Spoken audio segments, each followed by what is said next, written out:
It's about to go live. Welcome to Conversational Currency. This is the fastest growing platform that focuses on the value and importance of social skills for business in a digital era, told through the stories of today's business and thought leaders. Now, we have a special episode this week as we are focusing on the journey from military service into the wild world of entrepreneurship. And I have a special guest here. Please introduce yourself to the conversational currency audience and tell us a little bit about yourself. Hello. Yeah, my name is Ingrid Pauline. I am a weightlifting and nutrition coach. I focus on only women's issues in fitness and nutrition. So that means anytime there's a hormone transition, so training in line with your menstrual cycle, postpartum, and pre-pregnancy, and then also like the perimenopause, menopause transition. So I work with all women. And yeah, and we just do some badass, gnarly things, trying to make ourselves stronger and better and more fit for the world. Okay, now you have not just a military background, but you did some special things while on active duty. Now, the question here is that when can you tell us about, let's say, your military background specifically, and when did you realize that, let's say, knowing your body was important in terms of peak performance? Okay. That is actually a very interesting question. And I would say that it had two waves. The first was, okay, so I say like I'm a veteran, but I call myself, I'm like a Disneyland veteran. Like I only served for 2 years and I was in special operations training the whole time. So I went through like all the cool things and did none of the bad things. So that was a blessing, but it was also kind of getting dressed up and going nowhere. I dealt with a lot of that, but like one of the things that I found really important during training was because, okay, so I was in EOD training. I was first in air crew, and then I went over to EOD training. I dropped a package for that, and I was like, "That's it. I want to do explosive ordnance disposal." And this was for the Navy. And so there was a lot of like diving and swimming. I've always been, yeah, go Navy. And I've always been a swimmer, and I've always been at one with the water. I played water polo, and yeah, I just really love the water, and I love adventure and doing exciting things. But like one of the things that like in the job had been open for women for 15 years, and I was the eighth woman to qualify. And like, so I knew that everybody was watching me, and I knew I had to take really good care of my instrument because like I had to go 110% every single day, whereas everybody else could kind of skate by on like 80, 90%. Like when you're a dude, you just sort of have to like fall in the middle of the pack. Me, not only was I like usually smaller and weaker, but I mean, not really, but like, you know, just in general, women are smaller, weaker. Not me. No. But no, people were looking at me and like I had to really do a good job. So I actually, when I was in the military, I really started researching like recovery techniques, self-massage, ice baths, rehabilitation exercises, weightlifting. And that's how I kept myself healthy. So fast forward, I go through college, I get my degree in exercise physiology, I get a kinesiology degree, and I go into PT and healthcare. And I still think that like taking care of your body is very, very important. And then I really started, I had another wave of like, oh my God, this is so important. When I started just focusing on women's issues, I got into postpartum fitness because I was like a hip and shoulder rehabilitation specialist. So I could easily transfer my skills to rehabilitate the hips and the pelvic floor and the core of women. And then I don't know, it just turned into a rabbit hole, like all the stuff that goes on with the hormones and all the different muscles involved. And then it got more into like what disturbs your hormones. And then it's like the hormone cycle. And then I was like, oh my God, like that was, and I kind of did like the time traveler, like connect the dots. I was like, shit, that's what was going on when I was in the military, when I just like completely broke down and couldn't move anymore. Like I never paid attention to my body, how it differed from like a male body. And I just went headfirst into making, like, my mission was to get that information specifically out for high performance women. Yeah. Hmm. Now, for many high performance women who may not have a connection with their body, the misinformation that exists is to be more like a man or follow your boyfriend's strength and conditioning program. Is something that is widely spread throughout civilization, whether it's performance at work, being assertive, being a leader, is oftentimes associated with, let's say, male traits or masculine traits. Mm-hmm. Now, when you started on this journey, did you get any pushback from women who were wired that way in terms of mentally, or was it something that was readily received?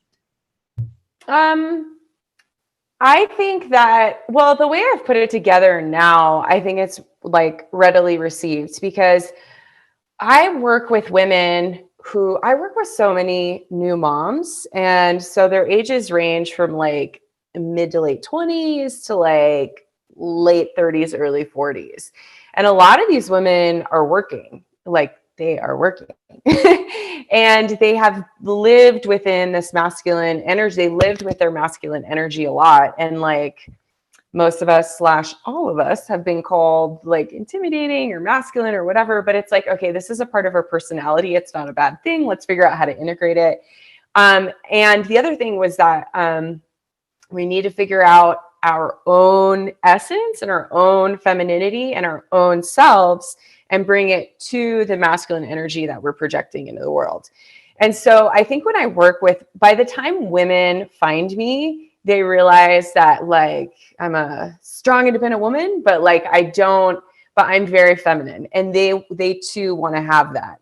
So it's sort of like, so I just see a lot of women that have lived within their masculine energy for so long, and they're just trying to integrate their feminine energy. So they're like really open to my message of the message that I have for people called the Valkyrie values. And it's basically this code of conduct for like the warrior woman and the wild woman archetype. It's like combining this strength of this like masculine independent warrior spirit that has no gender, but it has a lot of masculine energy. The warrior spirit can be found in many people all over, but also like the wild woman archetype. And and the wild woman is the strong, independent woman, whether she's a warrior or not. But it's like these two archetypes have a lot. It's like Artemis and the goddess of the hunt, or Freya and the goddess of like the hunt and battle. Like they have a lot of overlap, and like we need to figure out how to for women to honor that, but still just be true to themselves and still be able to be quiet enough to get in touch with their body, to recognize when they need to go like up and down, and when they're like we're very gifted in the sense that we can project and be receptive, but like that receptivity is sometimes seen as like weakness or useless, but it's so important for us in order to be healthy and happy. So I would say there's not a lot of pushback. I did get, when I first started this project, I reached out to a couple of other weightlifting coaches, female weightlifting coaches that I knew. And some of the more feminine aspects of it, they were like, that's not really me. I just shut up and don't complain and like do it, quit whining. And I'm like, yes, that's your masculine energy. Yes, good. So but it's like these women also, like the ones who have any like pushback or problem with it, are actually typically the ones that are like a little bit more like prickly or feel like they have something else to prove, that they're still very much like they have to put on sort of a bravado. So, but I think that this work has been pretty well received thus far, just because I think it's like very different from the narrative that we hear kind of anywhere else.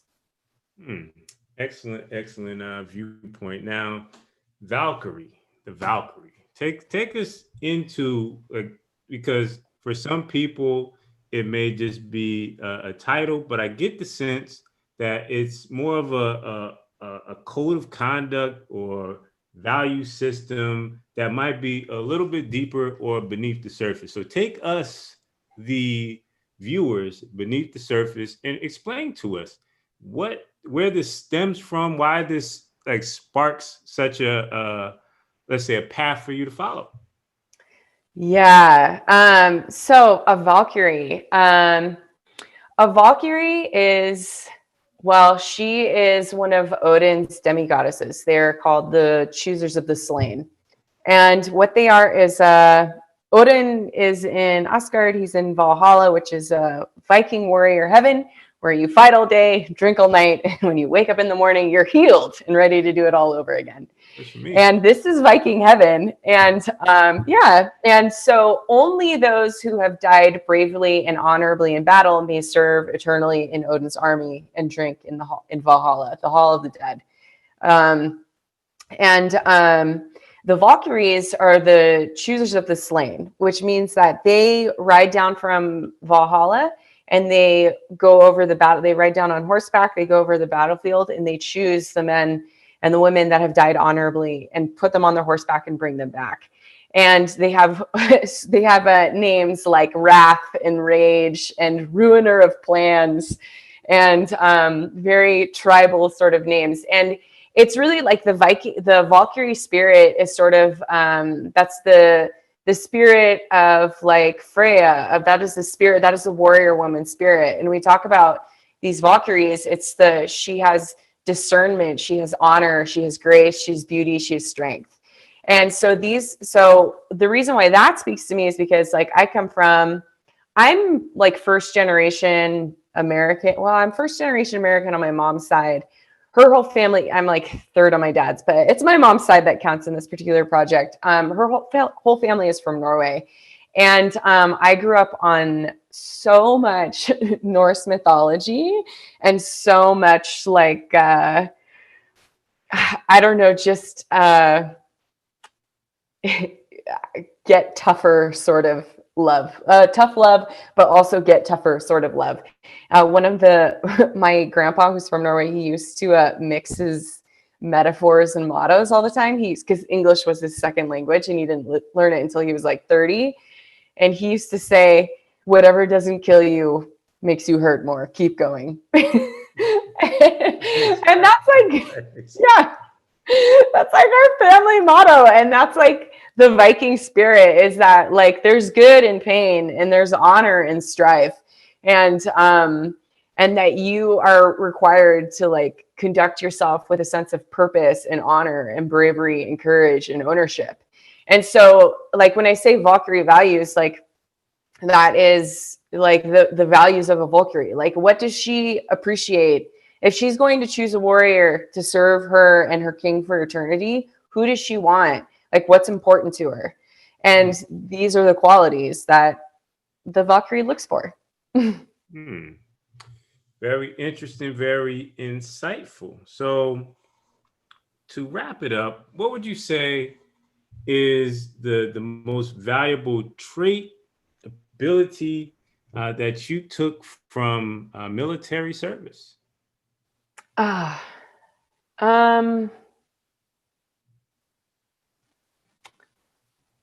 I would say, I was first going to say honor your own word first, but I grew up on that. I would say that the number one thing that I took from military service was that pain is negotiable. Pain is negotiable. Suffering is negotiable. Like everything, like I think that, and that's not sort of like an embrace, like, well, I guess that's kind of an embrace the suck, but it's just your mind quits way before your body ever does. And it's so important for you to understand when it's just the trolls in your head trying to make you give up and when there's actually something wrong and you need to stop. And I think that the civilian world does not have really a whole lot of that. And I believe that once people realize that they can, as David Goggins say, they can callous their mind, they can callous their body. You know, I think that that's an important. The military taught me that like my limits are elastic until the day I die. And I really appreciate that. Do 15 push-ups to that right now. Um, Ladies and gentlemen, through the story of Coach Pauline, what you've learned is the journey through the values and carving your own niche in the world where if you focus on what is valuable to you and what resonates with you, you can not only transition from the military into entrepreneurship, but you can find your own lane in your own life. On Mhm. behalf of Coach Ingrid Pauline, I am Shadidi Laser, and you've been tuning in to a special edition of Conversational Currency. Make sure you download the gifts at mrshadi.com /Independence Day giveaway. These are gifts to help military veterans on the entrepreneurial journey. If you are not a veteran, you can download the gifts, but you must adhere to the second rule, which is share it with a veteran who is on their path and on their journey. You could have been anywhere in the world, but guess what? You were here with us. And for that, we appreciate you. Have a powerful and productive day.